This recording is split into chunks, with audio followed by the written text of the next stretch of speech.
At what point did you realize that you loved swearing so much? I don't think I love it. I think it just happens. It's just part of your inner. I think it's it ingrained is. in you. Kinda. Welcome to a family-friendly, clean podcast of SilverPod, a Silverstage theater company podcast. SilverPod, brought to you by nobody. Nobody. Someone, please sponsor us. Is that still the full title? Like No, that's part of the title? Is it? I don't know. I've been waiting to do that joke. Okay. I've been planning to do that. It was a great joke. Thank you. I appreciated it. You're welcome. This is CARLY Mulert. It is. CARLY, where'd you come from? Where'd I come from? Born and raised in Palatine, Illinois. I mean, like today. How'd you get in here? Oh, how did I get here? Yeah, I was just getting some work done. Oh. And you just came in and sat down. No, you called me. Ah. You told me to meet you at the coffee shop you work at, and then we walked over It's here. true. Mug Coffee House. Yeah. I wasn't allowed to drink the coffee at the coffee house because Hunter told me wait so that we look like we're conversing and enjoying coffee. It's true. What did you get? I got an iced mocha, and you got Smurf vomit. I got Star Wars milk. They should call it Star Wars milk. They should call it Smurf's vomit. Smurf's vomit is so much worse. It is. This is a butterfly latte. This is what does it even taste like? I didn't even Fruit ask you Loops. that. It tastes like wow. Fruit Loops. I wasn't allowed to have Fruit Loops growing up. That's devastating. It Actually, is. I think that's a good transition into childhood trauma. It's not trauma. That's just that's your earliest childhood trauma is that you weren't allowed to. I really eat wasn't allowed fruit. sugar cereals. Once in a while, we were allowed to have Cinnamon Toast Crunch. Like You're- once in a while. You're drinking pure sugar. I right am now. drinking pure sugar now. For my birthday one year, my friends got me a box of Cocoa Puffs and Reese's Puffs because they knew my mom wouldn't buy them for me. Right. Cool. Well, so you're from Palatine, I am. Illinois. Mm-hmm. You're an actor. I am. You're a what else? What other labels do you use for yourself? Labels. I work at a day program for adults with special needs. My job title is lead DSP. DSP stands for Direct Support Professional, I believe. But yeah, I work with adults who are on the spectrum with Down syndrome, cerebral palsy, working on life skills, going out in the community, independent skills, and I love it. I was teaching for about 4 years, 2 years in theater, 2 years in special ed. I started teaching at the wrong time, which was 2020 COVID era. So every year I taught, I was relearning. So the first year I taught, it was all online. The second year we were back in the building. So now I'm learning how to be like an actual teacher. The third year I was teaching, so years 1 and 2 I was teaching theater. Then I transitioned back into teaching special ed. So I was learning how to work with individuals who are more intellectual disabilities. So it was more of a self-contained room, meaning they didn't go to different classrooms. They had one teacher all day, which was me. And the curriculum was very similar to the whatever regular is. Regular curriculum is just done at a different pace. And then the fourth year of teaching, I went back to working with kids with Down syndrome and autism. And so that was a totally different classroom and different curriculum. What year are you in now? That was my fourth year of teaching. That doesn't answer the question at all. Oh, I thought you were talking about in the story. Where was I? In what year are we currently in? We are in my 5th year of working with others, I guess. Sure. In any capacity. Yeah, no, but I'm saying... No, that's fair. I'm not technically a teacher. Sure, but it's your 5th year in some capacity in that area. In a career. In a career. In a career. But I know you through Theater World, Yes. through acting and whatnot. We met each other doing the show The Crucible. There you go. In Arlington Heights at the Theater Lab. Shout out to the Theater Lab. Crucible was so fun. That was just last year. It was almost a year ago now. Almost a year ago. I think it's almost going to be 1 year that we have met. Yeah. Crucible was fun. We you were the Elizabeth to my John. Yeah, I was. John and Elizabeth Proctor. Yeah. It was fun. It was fun. I like to ask Hunter what his first impression of me was, and he was like, you showed up to callbacks in like workout clothes, and it seemed like you didn't want to be there. Well, again, not like I didn't think you looked like an actor. I didn't. Okay. Not based off the vibe of your acting. I was just that was just purely like how you were dressed. I want to. We love judging a book by its cover. I want to make sure that it's clear. I didn't watch you perform and go, I don't think this is for her. I didn't. I wasn't. I was judging the book by the cover, not by the insides. Oh. I don't ever judge a book by its contents. There we go. Anyway, we both got cast. We did. And then, but the fun thing is we were both in other shows. So neither of us were at the read-through or the first week of rehearsals. Oh, yeah, that's right. They were rehearsing without us. I know. Was it a week or two? It was probably, yeah. It was. What show were you in? What show was I in? Were you doing Woodstock Shakespeare Players? That must have been the conflict. I was doing Woodstock Shakespeare Players, which I'm doing right now again, and the two of us are doing another Theater Lab show again. Yes, so my 2024 and 2025 are looking very similar to each other. Woodstock Shakespeare Players must have been. I don't know what else the conflict would have been. Do you know what I was doing? What were you doing? I was in Descendants. Oh, you were in Descendants. Yes, you were Cruella? Yeah, I was you were Cruella DeVille. Yeah. Yeah, I did that with Westmont Performing Arts. Their show coming up is Oliver. They're doing it July 17th to the 20th. I love plugging other people's shows. Honestly, though, I love the Chicagoland Community Theater. Yeah.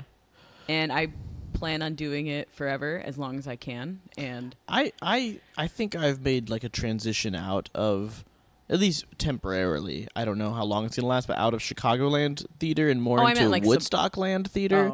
I meant more suburbs too. I see the town of Woodstock as the central hub for me. Yeah. Because there's a good amount of theater going on there. The Woodstock Opera House is The gorgeous. Woodstock Opera House, this is where Orson Welles made his start. And Groundhog this is where Day, Groundhog Day was filmed. I've never seen Groundhog Day. And Bill Murray refuses to come visit. Although Stephen Tobolowsky... He does come visit. He was just here for Woodstock's musical of Groundhog Day that I they saw just that Stephen did. Pickering met him. Stephen Pickering was he met... Yo, you're saying Stephen met Stephen. Oh. Yeah. Look at that. Stephen Pickering, who was our second episode guest for SilverPod. So basically, bring it all back. We're a big deal. I'm going to resituate this really quick here. All right. There. Amazing. Do you remember one of the first things I said to you? I don't. Oh. So, Hunter, enlighten me. So I come in, I'm probably cranky. 9 times out of 10 when I have to go to rehearsals, I've just woken up from a nap. So I'm there, I'm sitting there like, oh, can we get started already? And then our John Proctor walks in with his fanny pack and Jesus water bottle, and he's like, hi, everyone. Hi. And then we just Is that the voice? Probably. That I have? And we all go around, and we're just like talking, getting to know each other, and somebody goes, so Hunter, what do you do? And you go, I do like coffee and gigs. And then I just go out of nowhere. I did not say that. You did. You said, I'm like coffee and gigs. And I'm like, out of nowhere, I just go, what? Is that the name of your podcast? Coffee and gigs. Coffee and gigs. Shoot, that's literally what this podcast is. Coffee and is gigs. Just me plugging a coffee shop and talking about gigs with people. Everyone was like, oh my God, why are you so rude? I'm like, I don't know. But then, I don't know. We just became very fast friends, and we're still friends to this day. Sure. Okay, no, we have actually done multiple shows together now. We have. So after we did Crucible, we did our debut Silverstage Theater Company production of It's a Wonderful Life. So CARLY is one of our OG ensemble members. Who did you play in It's a Wonderful Life? Violet and Potter. I also played... And like 12 others. And 12 others. One of my favorites was... I was about to say Nora's mom, but Mary's mom. Nora. Who the heck Nora is Nora? Ephron's mother. No, stop. Okay. Don't do that thing What? where you do a tangent, where you take one little thing. And I you could just go on a a Nora Ephron tangent. I know you could, if but we don't. want. I thought we were going to talk about this Silverstage thing you started. This little thing you started. Yeah, that's the company. The little. Okay, so you played Violet. You played Potter. What? Hatch. Mrs. Hatch. Mary Hatch. Oh yeah, you played Mary's mother. I liked You also that. played George's mother. Oh, I did play You George's also mother. played. 2 out of the 4 children. You did play 2 out of the. You played Janie and Zuzu. Right? What's the voice? Janie was. Janie's. Is Janie practice for the Kermit? Christmas party, Daddy. And then Zuzu. Hi, Daddy. Right. We never got a Range. We never got a conversation between Janie and Zuzu though. Thank the Lord. I didn't have to really do any voices. You did not do any It's a voices Wonderful because Life. you're like, I'm not doing a Jimmy Stewart. I didn't do the Jimmy Stewart voice. I It's understandable. I don't think it would have been good. Even if I had like gotten the voice spot on, I feel like that's distracting. To just do like a Jimmy Stewart voice for an hour. Mary.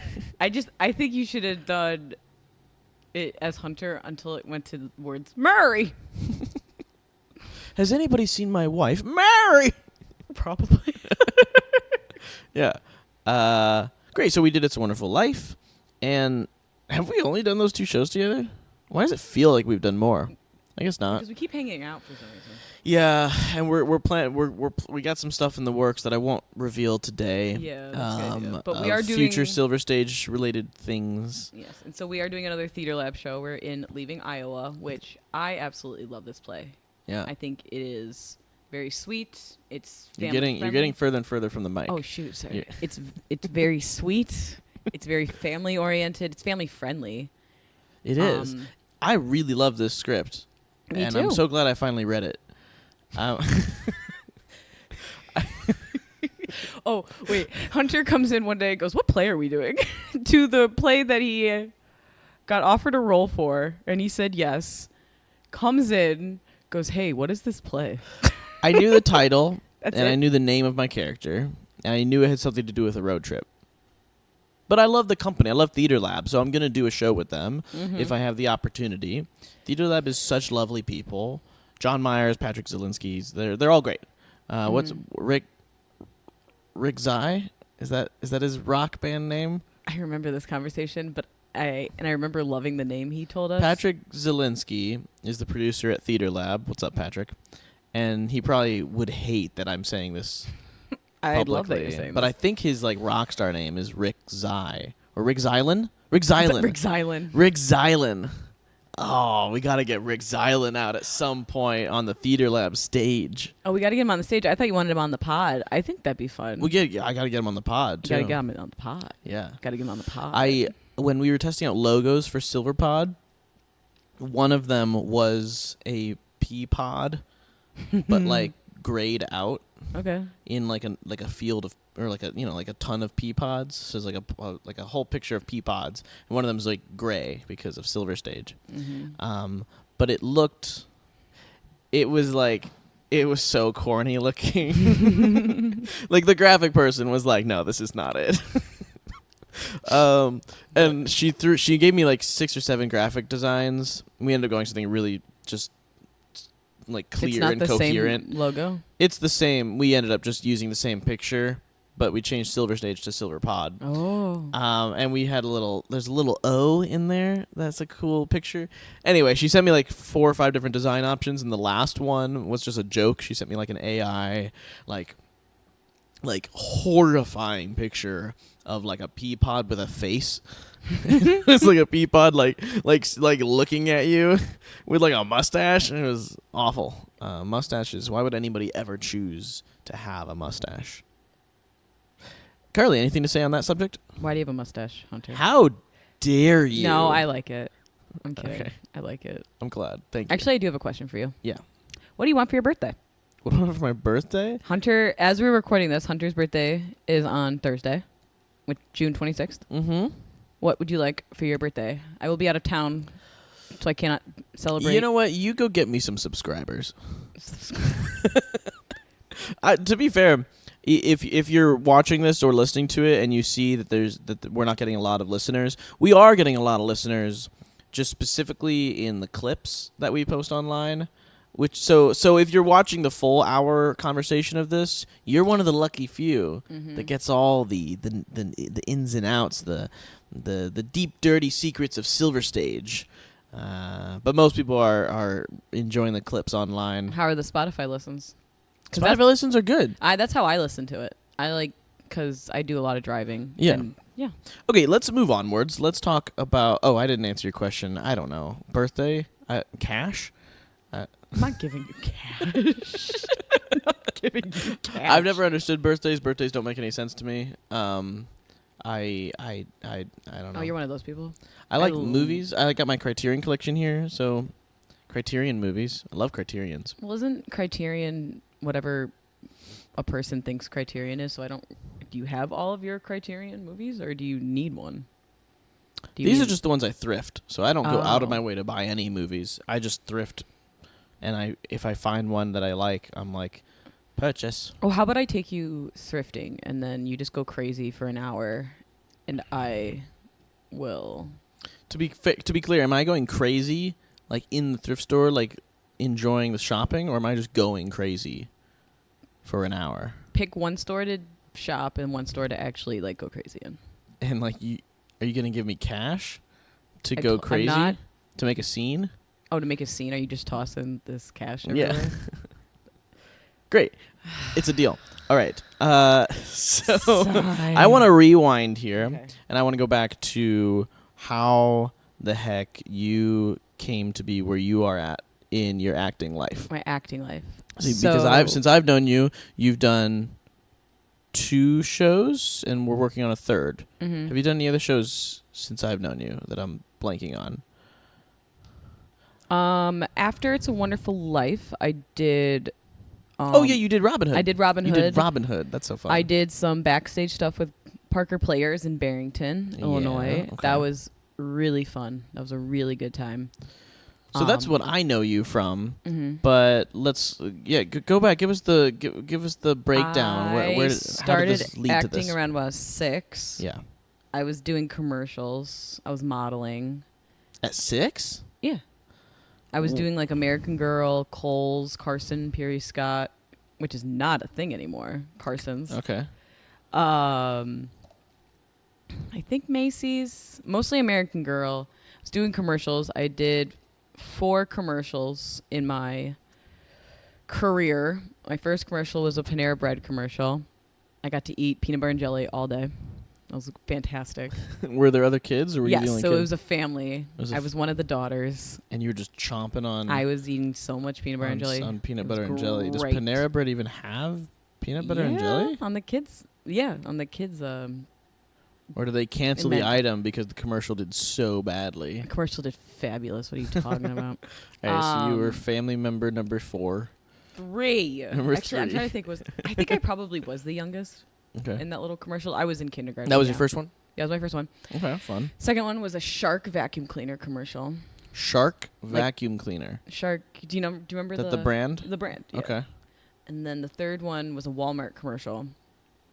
What did you which do in the Walmart commercial? What did I do? Oh, I was talking on the phone because it was like electronics thing where the mom Okay. wore headphones, and this was kind of like the first time like noise canceling headphones were coming out. So Well, the yeah, mom, I mean, it was the 80s, so. oh well, like cooler ones. I don't know. Shut up. Okay. I'm joking. I called you old. I said that you were filming in the 80s. I was not alive. Oh my gosh. You jerk. Anyway, She's not old. I'm just the worst. so the mom's like walking through the house, and there's like chaos going on, but she Okay. can't hear because she's got her headphones on. Yeah. So when she walks by the daughter's room, I don't know if I'm the daughter, but I'm one of the kids, and I'm on the phone. And yeah, I'm on the phone talking. And what was fun is that it aired during Full House one night, like on Nick at Night. And I'm like, aired during between- Full House, in between That's Full fun. House on Nick at Night. And I was like, Mom, the commercial, it's on. And then this was before you could pause anything, or we didn't have that capability at our house yet. And so my mom missed it. But then I went to school, And I was talking to my friend Erin, and she goes, yeah, my family records Full House every night. And I'm like, really? And I was like, Oh, and hey, can I be weird? Can I come over and can my mom watch my commercial? Because it aired during Full House last night. And she lived in my neighborhood. And then it ended up turning into like a screening where the whole Wow. neighborhood came And watched you in your watched commercial. me do and got a 80 and got a Full House episode. Yeah, I ain't got a full. We didn't watch the Full House episode. And then my last commercial, I played Hannah Montana for Club Libby Lou. You played Hannibal Lecter? I'm so sorry. I don't know where these inner thoughts come from. Continue. No. Anyway, I played Hannah Montana for Club Libby Lou. Do you know what Club Libby Lou is? No, I don't know what that is. No, you grew up Christian. Anyway, You grew up Catholic. Anyway. Club Libby Lou was like a boutique for little girls where they could dress up like pop stars and stuff. You look back and you're like, why was I wearing that at 7 years old? But, you know. Sure. Anyway, they had a Hannah Montana line, and I played Hannah Montana where we were at the concert, and then I transform into Hannah Montana, and it's just me dancing in the wig and everything, and that was my last commercial. I retired while I was on top. And How old were you? 14? You're 14. You did your final commercial. Did you Yes. decide to be done? It was, well, my mom would just pull me out of school all the time, and we'd go downtown for auditions. And then Gotcha. we got to high school, and she's like, I think school's important now. So Yeah. we're going to keep you in, Carly. And I'm like, that's fine. And then that's where I was doing plays and musicals and in choir. And then I went to college where I studied special ed with a theater minor.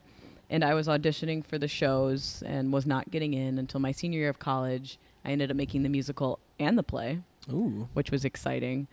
And it was Legally Blonde. So the first day of Legally Blonde rehearsal, they're taking attendance. And the theater director is like, Carly. And I'm like, here. And he goes, wait, let's talk about Carly for a minute. And I'm like, okay. And he goes, Carly, you have been discussion in the theater department lately. And I'm like, okay. And he goes, Carly, how many shows have you auditioned for? And I go, I don't know. I couldn't. 7. You auditioned for 7. And I'm like, okay. And how many of those did you make, Carly? And he goes, I go, none of them. None of them. You made none of them. And he goes, Carly is the definition of perseverance. Oh my gosh. At Xavier University. She is a non-major who's been auditioning since freshman year, and she's made not only 1 show, but 2. And that's how you do it. You just keep working hard and demonstrating your abilities. Was this a call out that you appreciated? Yes and no. It's like, okay, I feel seen, but also you don't gotta call me out for everything I didn't get. Now I think it's hilarious. Okay. And I think it was a semi pep talk to others to be like, guys, don't give up. Put in a little work. Put in a little work. Like Carl's over there. Yeah. And then I had a blast and I loved doing it. And at the same time, I was doing like observations and mini lessons at schools for special ed. And I was like, I'm not loving this as much as I did. I've been working with individuals with special ed since elementary school. So at 22 years old, I was already burned out. In elementary school, was that just you like going up to people and being like, do you need some help? Not even that, like me, like just like hanging out with them and playing with them, and I will say, like getting to know the staff and saying like, hey, because the reason I got into special ed is because I was somebody that was left out and kind of ostracized and bullied and pushed to the side, and I hate that feeling. And I don't want anybody to feel that way. So that's why if I see somebody standing by themselves, I'm going to go up to them and talk to them and make sure that they feel comfortable and fine.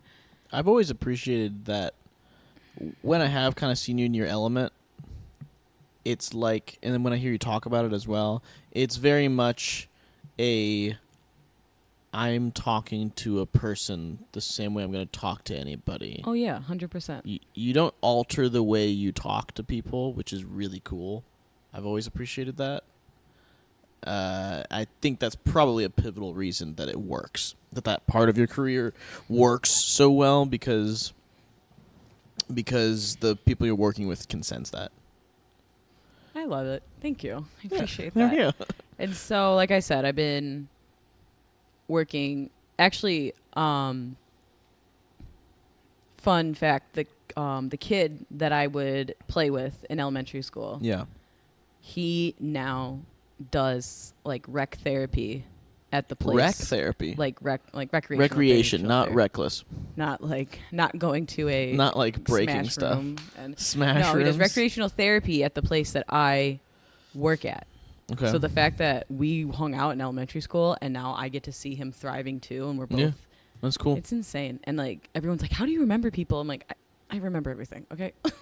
Yeah, I don't remember anything. People are like, "I'm horrible with names." It's like, no, I know your name and I know exactly where I met you. Like, yeah, you try to bring up first impressions with me, and I'm like, I gotta like stretch to go back even just 1 year. I'm like, yeah. So okay, so I was 22, burned out, and I found about theater education, and I was like, I talked to many advisors, like school advisors, and the head of the theater department. I go, listen, like I am not happy. I'm loving theater. I realize that theater education is an option. I would like to switch my major to theater education. And they're like, you're a senior, right? And I go, yeah. was They're there like, overlap? What do you mean? Continue your story. So I called my mom. I go, listen, I'm switching majors. I know I'm graduating in 5 months, but I'm switching majors. It's only going to take another year and a half. Okay, Goodbye. That answers Hang my up. question. Didn't talk to her the rest of the day. Because I was like, this is what's happening. Yeah. And it all worked out. There we go. It all worked out. And in that year, that's where I found my love for stand-up. That's where I did improv more. Yeah, tell me about stand-up. Stand-up. Yeah. So something that I don't think is taught a lot in theater school is that when you need to fill that creative outlet constantly. And I know that sounds intense, but it's true. If you are somebody who wants to perform and wants to create, you have to fill that creative outlet. Yeah. Now, I joined the theater program, and now I don't get cast in shows. And I'm like, what the heck? But I've been doing a lot of backstage work, which was also good for theater education, like being a teacher, being a jack of all trades when you're in the education scene. So I was like, well, I need to perform. I need to do something. And I love talking. Love attention. So I'm going to go up and just tell stories and talk to people. Yeah. And I did that. I did stand up in Cincinnati for about, like I said, about a year and a half on and off. And I had fun. Not only was like I'm meeting people, I was driving around Cincinnati, seeing the city. And then I took an improv class in the winter where I met more people, did more things. And then I was doing my student teaching at an all-boys private high school, Catholic high school. And you know what teenage boys need at 8 a.m.? Theater. Sure. Improv. That's what they need at 8 a.m. Fun fact, though, the improv lesson I was teaching, anytime I was like, all right, guys, I need a location. Every time they would go, the hood. Ooh, I should have done that. Sorry. Gang sign. They're like, the hood. And I'm like, you all are white. Stop. Anyway, so then 2019, that's when I finished my student teaching, came back to Chicago, was like, all right, I'm going to substitute teach for this semester. And then that thing happened. The thing happened. That COVID thing. Oh. Yeah. I always forget about that. I know. 'Cause my school didn't change a thing. Of course it didn't. And so then I ended up taking a writing class through Second City Online. And You took a Second City writing class? I did. I took a sketch writing class through Second City Online. I'm finding out so much about you. That's what this Let's is explain for. some things. And that was a lot of fun. Yeah. Too. So like I said, just keep filling that creative outlet. And I think that was the only positive thing that came out of TikTok is that people were creating. Yeah, I mean, I've always been very anti-TikTok, very anti-social media, and in recent months and years, I've kind of transitioned into, like, actually an appreciation of how wildly creative a lot of people have been. Mm-hmm. The problem is it's easy, so there's the ease, I think, has ruined some things, but nonetheless, there's still a lot of creative juices flowing. It's not dead in the water. Right. And then sometimes I don't go on TikTok because I get mad because I'm like, I could be doing that. I could be creating skits. I could be sketches. I could be creating sketches. I could be dancing. So that I get mad and then I don't. Yeah. I'm like, I can be reviewing a movie from the 80s. Like, you could start a podcast. you honestly could. You could. It's easy. Just make sure you are able to get a hold of a sound system and time, editing, motivation. Right. So actually, editing softwares. Although there is a lot of free, good editing software. There's some free ones. Depends on how much work you want to put in. That's true. Is this Audacity? I am using Audacity. So my recording is a free software, and I'm using CapCut. So the editing, the base video is free because these are unedited interviews. So I don't need much editing. Beyond. You're really not going to edit a lot out of this? You've been listening to all of them. None of them have been edited. Oh. Yeah. And I use Opus Online for editing clips, which is kind of a mix of they do some of the work and then I go in and fix everything that they messed up. I use iMovie. You use iMovie? I do use iMovie for when I make my Family Guy clip compilation videos. I have one, actually. Not videos. I have one. I'm in the midst of making an SNL one. And it's like I don't even post them anywhere. It's just for me. Why don't you post them? I keep forgetting. Start a new channel. Honestly, I keep forgetting. Or not forgetting. I just keep like, I'll do it eventually. I can't wait till we actually just did a short film together. Oh, that's right. We still haven't seen that. I saw Or we've seen it. We haven't heard it. We haven't heard it. That's right. We got a rough We've gotten a rough cut, which is not available online yet. But we just did a short film, and the person in charge was the daughter of somebody we did Crucible with. Yes. So there's another connection. Connections everywhere. That it's not about it's not about who you know. It's about who knows you. That's It's not kind of true. It's true. It's about who knows you. Just because I know you doesn't mean you're gonna reach out to me. Sure. No, that's fair. Yeah, I mean, my entire life is networking, connections, and just keeping it. I reach out to people all the time about just what are you doing? Do you want to do a show? The whole current status of Silverstage is that we're doing a show called No Exit. I'll be bringing on people involved in that show as my upcoming guests. Jake Heline is the director of that show. He was in It's a Wonderful Life with us. Yes. Jake, I basically just told, like, hey, do you want to do a show? Are you interested in this? And he was like, he had ideas, and he asked me what I wanted, and it was mostly me asking him what he wanted to do. I just want to put on passion projects, but not vanity projects, though. Like if someone's passionate about something and they can get the right team and do the right networking, then it can absolutely be accessible to people. It doesn't have to be niche. It can be a passion project and widely accessible, while still doing a target audience. We're probably not having a target audience of like children for this show. That's fair. But No Exit is about purgatory.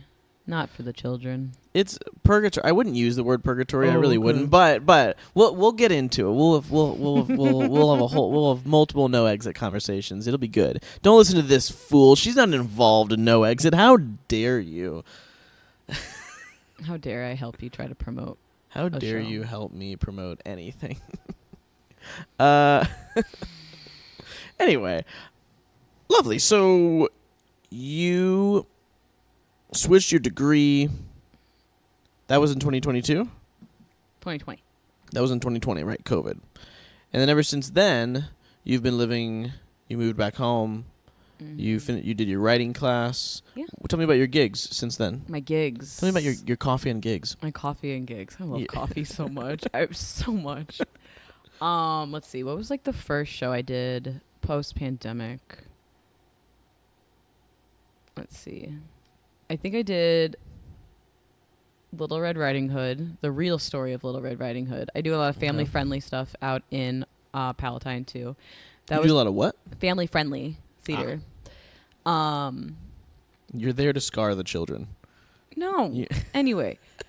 So we did the real story of Little Red Riding Hood, which was the Little Red Riding Hood told from the point of view of the wolf, where Little Red Riding Hood is actually like a brat, and I played her. My mom played my mom, and my sister played a deer, like one of the woodland creatures she talks to. Sure. I do know what deer are, but yeah. So that was the first show my mom and my sister and I did together. And then I think that's when I did Our Town with Theater Lab. That was my first introduction with Theater Lab. Remind me who you were in Our Town. Rebecca Gibbs. You were Rebecca I was the Gibbs. sister. And Howie Newsome, the milkman. This is all... I'm glad they gave you two characters. When we did Our Town in my high school, the guy who played Howie was the name of him? Mm-hmm. I think that was the only scene he was in. Or if maybe Howie comes back, I don't know. Well, is it 2X or 3? I think it's 3X. It's a 3-act show. 3X show. He's in 2X. Is he in 2? He's in 2 because like moments. He's in the beginning of the first, and then he's there on, because Act 2 is all about the wedding, right? I'm just such a fan of doubling. I really am. I love having an actor play multiple characters in a show. I just feel bad because people are sitting there when you're doing the read-through, and they're like, "Oh, I don't come in until page 92." And I've just been sitting here for 6 hours. Yeah, that's why I struggle with shows with big casts. I struggle with... I think there's the nice thing about casting traditionally and everybody plays one character is that you give a lot more people an opportunity to be in the show. Yeah. But if your experience in that is 3 seconds of stage time... I suppose that's nice if you're working with people who've never been on stage, and that's like they don't want to do more than that. They want to just be in one little moment. I also think if you're just doing a read-through, it's hard. But I think once you get it on its feet, then you have the background people, and they're going and they're moving around. That's true. If you get everybody involved, it's really nice. Yeah. So I think just in the beginning, it doesn't feel like everyone's involved. Yeah. And then, but once it gets on its feet, it's better. Yeah, there's kind of a happy medium at Theater Lab where we do those shows. Theater Lab does cast a good amount of people, but it never really feels like somebody is not involved. Yeah. They do a good job of getting people involved and getting people, even if they don't have a ton of lines, they'll be involved in other ways or on stage in other capacities. So there's definitely creative outlets to make that work.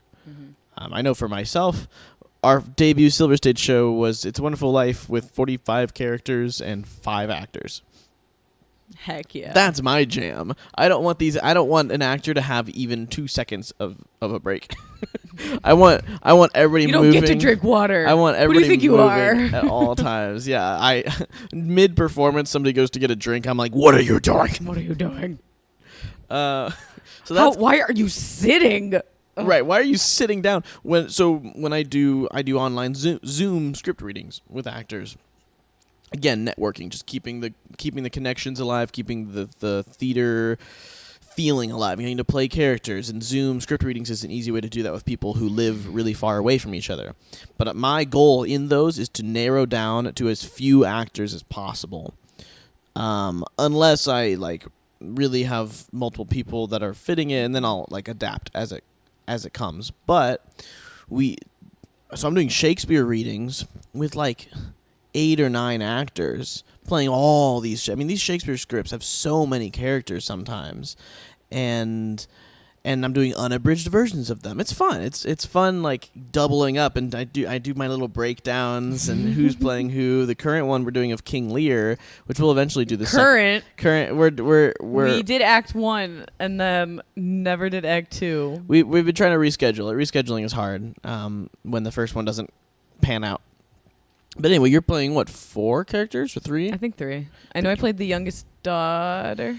The one, Cordell. You're playing Cordelia, the daughter. You're also playing the fool. And then there's another dude. And I could not tell you. I don't remember the name of him right now. It's been a hot second since we read that first half. Yeah. Are you admiring my little setup here? I saw Ghostbusters. Yeah. Yeah. Are you? I like that you're keeping your hand trapped. I know I did. Why did I do that? Under here. What is that? That's the Before trilogy. We were actually just watching Pop Culture Jeopardy, and Pop Culture Jeopardy, they were talking about this trilogy. They asked who the director was. Yeah, Richard Linklater. I love the Before trilogy. I didn't realize how many Richard Linklater movies I was obsessed with. Which ones? School of Rock. Love it. Everybody Wants Some, which you have not seen. Because you will not watch until you see Dazed and Confused. I need to watch Dazed and Confused. Because it's technically the sequel to Dazed and Confused. It's really not. It's a spiritual sequel. It's a spiritual sequel. With Glenn Powell. Glenn Powell's in it. Yeah, like pre-fame. Pre-fame Glenn Powell. Pre-fame Wyatt Russell. He hadn't been doing much by that point? Pre-fame. Yeah, no, I guess you're right. He definitely wasn't famous yet. CW Superman. CW Superman. Tyler Hoechlin. Yeah, he's in it. Blake Jenner from Glee. Yeah, that's a great cast. Oh, Blake Jenner is kind of out of the limelight now. Yeah, he got canceled. I know, One right? DUI, you get canceled. he got kicked out of Merrily We Roll Along. Yeah. So it's Ben Platt and Beanie Feldstein, and now who? I don't remember. Why did he get kicked out? Allegations and whatnot, as it always is. I know, Blake. Come on, Blake. We talked about this. We talked about this, Blake. What are you doing, my bro? Well, not my bro. Anyway. Merrily We Roll Along is filming over the next 25 years. They're filming a little bit every year. Boyhood with director of Boyhood, Richard Linklater. He's doing that movie. Yeah. What? So Merrily We Roll Along is from the director of Richard Linklater. I'm gonna like it. Dang it. It's gonna be good. Beanie Feldstein and Ben Platt are both annoying and also really talented. I know. Beanie Feldstein's not that, she's that not annoying. You don't think she's Ben annoying? Platt is annoying. She's a little I annoying. saw Ben Platt Ben Platt. Post Pitch Perfect, but before he was in what? In a snob. He was Elder Cunningham in the U.S. tour of Book of Mormon. Oh. I saw him in that. Elder Cunningham, which one is that? Josh Gad. He was that role? Yeah, and so the side... He could definitely play the other main guy. Well, now he could play the other main guy, but kind of coming off of Pitch Perfect. Oh, yeah, Pitch Perfect. He had that nerd aura going on. Yeah, so... Yeah. Yeah, so the line in the... what's the song? Oh, I'm gonna man up the song, the man up song. I'm gonna man up. So in the Josh Gad version, they go, "We listen to that fat white guy," but then when Ben Platt's there, they're like, "We listen to that weird white guy," because Ben Platt's not fat. Yeah, according to the song. Book of Mormon also, is so funny. It is. It's and ridiculously good. The main girl, starts with an N. I don't know. I don't remember her name, but the main girl was played by dang it. You're doing great. Shut up. Saisha Mercado, who came in third place on the season of American Idol. It was David Cook and David Archuleta. Huh. But unfortunately, it was her. She wasn't there when I saw her. It was her understudy, but I thought that was cool. Do you like understudies? Yeah. Do you like? I heard someone give it because some people get really mad when they find out an understudy's on when they came to see a specific performer. Oh, I thought you meant in general. Yeah, we need understudies. Do you get mad when that happens? I mean, it happened to me at Book of Mormon. It happened to me at Harvey when I saw it on Broadway. But I think who was in Harvey? Jim Parsons. And he wasn't on that night? No. It was the sister, the girl playing the sister. See, no, the niece. I can imagine being so mad if Jim Parsons wasn't on. Yeah, because that's the reason, my dad is there. Yeah. My dad is not going to see Harvey on Broadway for fun. Right. My dad is going because that's Sheldon from The Big Bang Theory. Right. Part of me would rather have a refund in that. But so that's rough on the understudy, though, Right. To feel like you're the most hated person in the room. But the understudy who went on for the niece, it was her Broadway debut. So you're kind of excited for her to be that's so cool. I'm glad I got to feature that. Well, right. No, so the take that I heard was we should switch our mindsets on how we view understudies. Oh, 100%. Because when an understudy is on, you're getting a show that nobody else gets to see. You get to be given a unique performance that the general public, that 90% of audiences have never been exposed to. So you're getting a specialty show. And so maybe it's a cop-out way to look at it in order to make ourselves feel better. But I actually do like that. I appreciate it.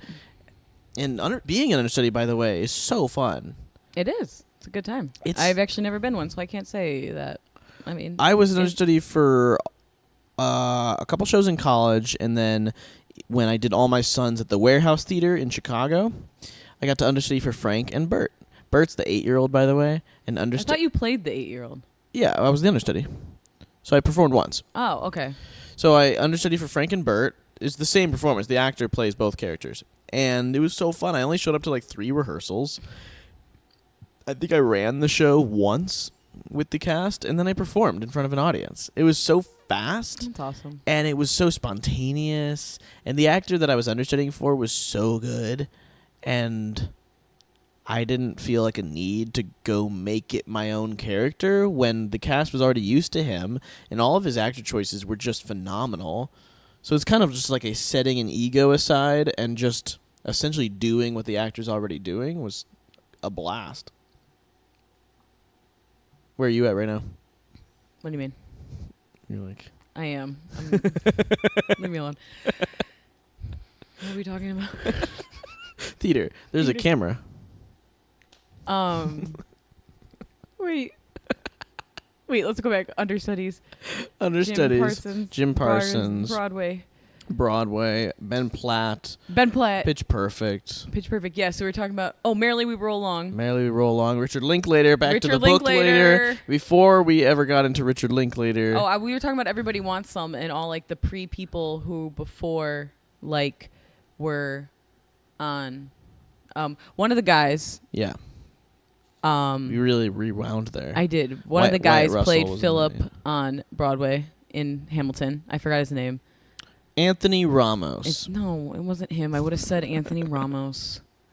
I don't know, but Everybody Wants Some. Zoe Deutsch, bring it back to Ben Platt. She's in Everybody Wants Some? Yes. I gotta watch this movie. My favorite Richard Linklater movies are the Before trilogy. I was gonna say Moonrise Kingdom. That is Wes Anderson.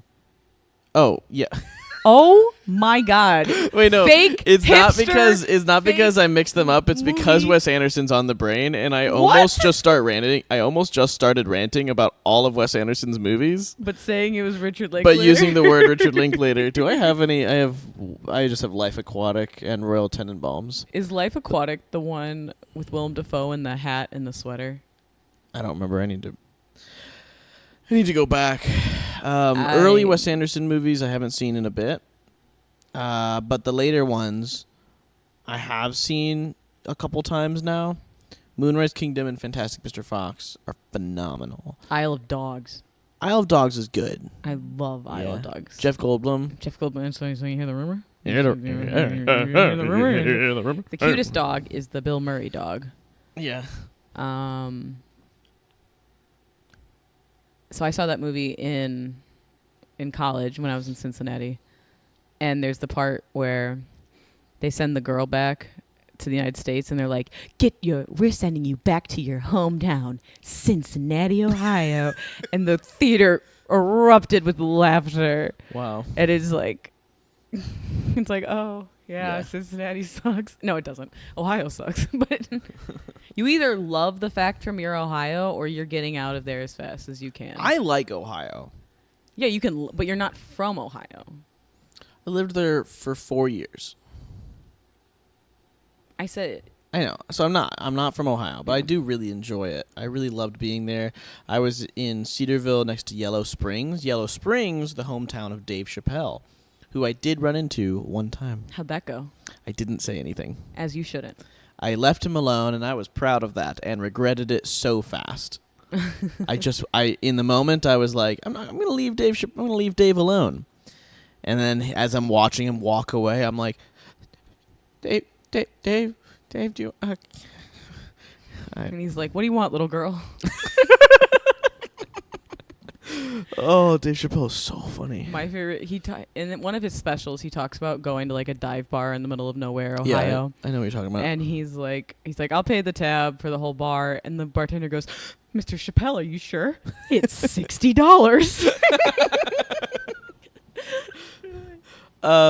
Who's your stand-up inspirations? Recently, Mateo Lane.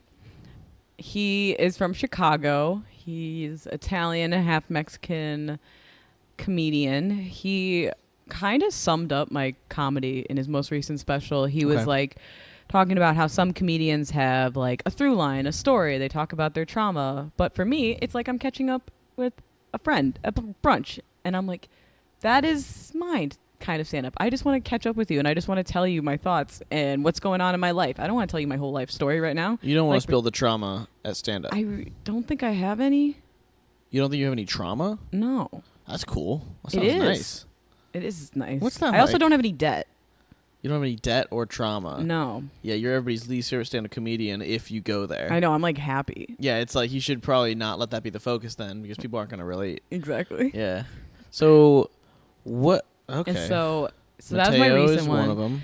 I love Gary Goldman. Gary Goldman. Goldman, He's not very dry. Gary sense of humor. Oldman. Not Gary Oldman.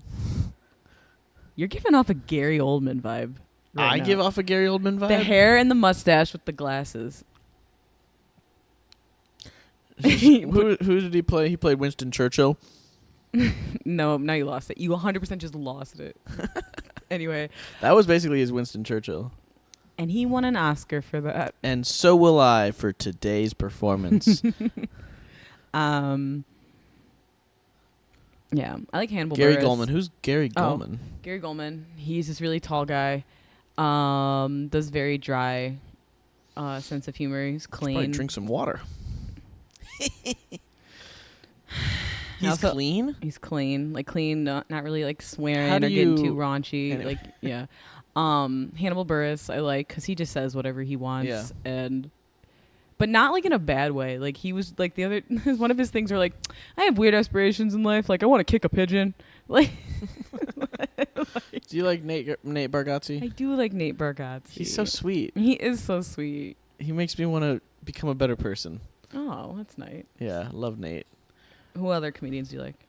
John Mulaney is the John Mulaney that's is the classic.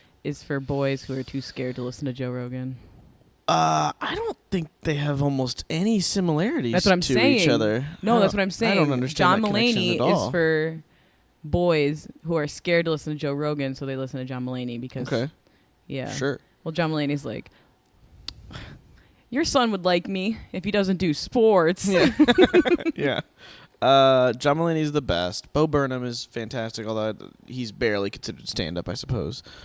Who else do I like? Nate Bargatze.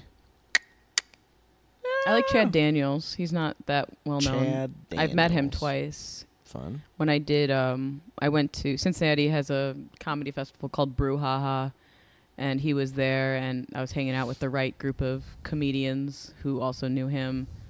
And I literally went up to him. I go, "You talk about your kids so much in your stand-up. I just have the need to like ask you how they're doing." And he goes, "Do you want to know?" I go, "Yeah." Like, he's very like he's such a good dad. He's got 2 kids, and he talks about them all the time. And I'm like, update me, man. Like, and he did. We sat at the bar and we talked and told me about his life. And then I saw him on my birthday 2 years ago and saw him after the show. I was like, "Hey, I met you before, asking about your kids, how they doing?" And he's like, "Oh yeah," because his opener for the show was a comic I worked with in Cincinnati. So I was like, "Oh my God, Ran." And he's like, "Carly." And I'm like, "What's up?" And then he was So- like, you go on for me tonight. No, he didn't. Dang. Although going back to Joe Rogan, I will say he's a lot more a physical comedian Who? than Joe Rogan. Like a physical. Oh like yeah, he's moving very around. In Dane person? Cook. Yeah, he's way more physical than I thought he was, and I really liked him live. But then I watched his special, and I was like, "This is not the same vibe." Oh, you saw Joe Rogan live. I did. I saw him. you He's much more enjoyed physical how- and just doing Yeah. his thing. And then when I saw his special, I was like, "Nah." Sure. Yeah, Joe Rogan is... Oh, he's so controversial now. He's literally... Everybody has an opinion on Joe Rogan. That was my opinion on Joe Rogan, and it wasn't positive or negative. It was just yeah, an that observation. was a very indifferent observation about Joe Rogan. I appreciate that. All right, now you Yeah. say your My take on on Joe Rogan? right My now. take on Joe Rogan is that give me a 30-second clip out, and I think it's plenty entertaining. His Robert Downey Jr. came on his podcast. Oh, I didn't know He that. talked about Tropic Thunder for a while. Solid conversation. I love Tropic Thunder is so good. Is a dumpster fire of a movie. How dare you? But it's fantastic. It's Whoa, a fantastic... a dumpster fire in what way? It is not a good movie, and you know it. Tropic Thunder? Yeah. I rewatch that movie every few months. No. Because it's an unironically No, I just want to watch. I just want to watch all. Film. I want to watch all of Robert Downey Jr.'s scenes, and that's it. Whoa. Yes. This is not a take I was expecting. I put it in my top 20 movies of all time. Tropic Thunder is Ben Stiller at his comedic genius. This is like top tier cinema. The not even artistically, just the foreshadowing alone in the first 5 minutes of the movie and the fake war scene, and I won't spoil the movie, but the fake war scenes of the first 5 minutes and the way that foreshadows things over the course of the next 2 hours is incredible. The writing is so good. Jack Black is just going through withdrawal symptoms for 2 hours straight because he lost his heroin. It's so funny. I'll say Okay. it's a parody on Hollywood. Yeah. And Platoon, the movie, more specifically. And the type of actors that we see. And that's all I'm going to say. And we're moving on. Okay. What is your... But that was my take on Joe Rogan. I can handle him in small doses. It was a Tropic Thunder praise. That was your It was a praise Tropic on Thunder Joe praise. Rogan. I like him in small doses or depending on his guest. But I can't handle like long amounts of it. It drives me crazy when I listen to him for a long period of time. But that was as indifferent of a take as I can get without entering into all the political controversies of the Rogan. Of the guy. Yeah, of the Rog. That's his nickname, right? The Rog. John Mulaney does talk show hosts now. I saw that on Netflix, right? On Netflix, yeah. Have you watched any of it? Netflix. The Flicks? What? I just take whatever the half Netflix, of the Flicks. Yeah. whatever the second half of the thing The is. to Flicks. No, just the flicks. Oh. The second syllable I take. Yeah. So like Facebook, the book, The book. the gram. Yeah, the but Rog. we all say the gram, so you know. The Gram. That one's pretty. Yeah, that one's actually a That thing. one's, Mug Coffee House. The UGG.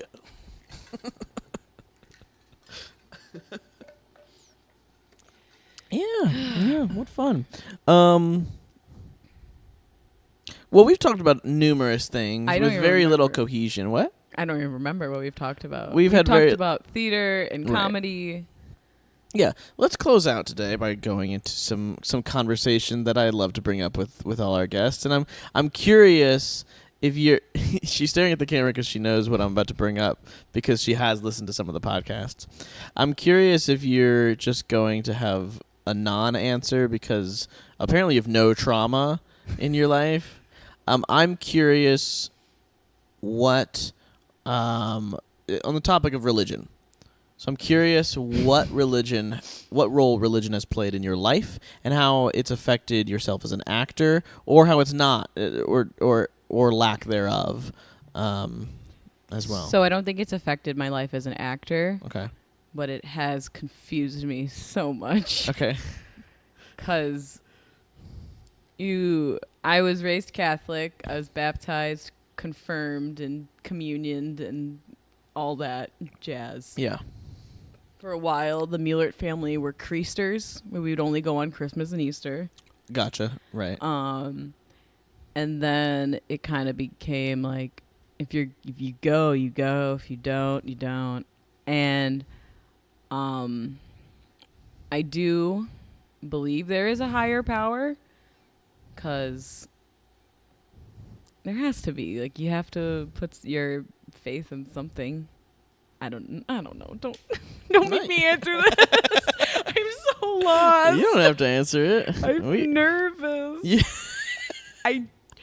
She had every opportunity to say we're not going to talk about that subject. We did, and I tried, and Yeah.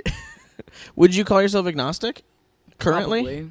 Probably, sure. Why If you not? had to pick a I had label, to which pick a I mean, label. you don't have to pick a label. No, this I is a have free to, country. apparently. Anyway, I guess. Yeah. So I'm going to label this episode Agnostic Carly Tells the Truth.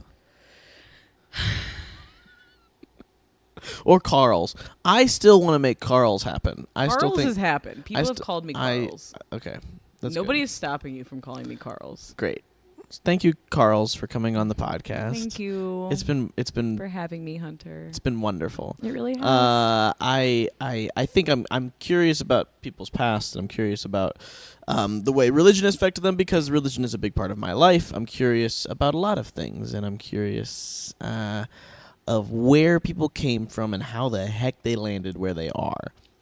Because in the year that I've known you as someone who's done a lot of acting gigs and just keeps going with that, and just loves keeping the connections alive. You do some recurring work. You like working with people multiple times, which Yes. I relate to on that I'm for sure. Yes, I'm meeting so many people doing this. I'm seeing so many shows, going to people's shows. That's the best part Yeah. about meeting people in shows and when you're doing theater, is that you make new friends. You get to go see more shows. You get to learn. Like last night, I saw Pippin with the woman I did The Descendants with. She was my director and choreographer, and she's the costume designer. She was in Pippin last night in Naperville, Illinois. I'm going to shameless plug. Go see it. Yeah. Pippin is fantastic. What's the name of the company? Brightside Theater.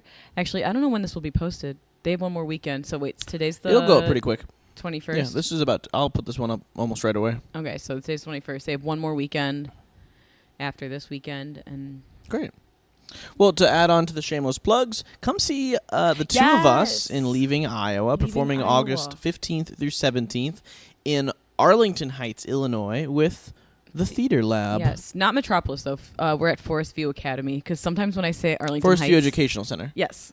When I say Arlington Heights, they're like, Metropolis? And I go, no. No. One day I'll get to Metropolis. But it's One a lovely day. theater at Forest View Educational Yes. Center. Go look up the Theater Lab. A theater lab.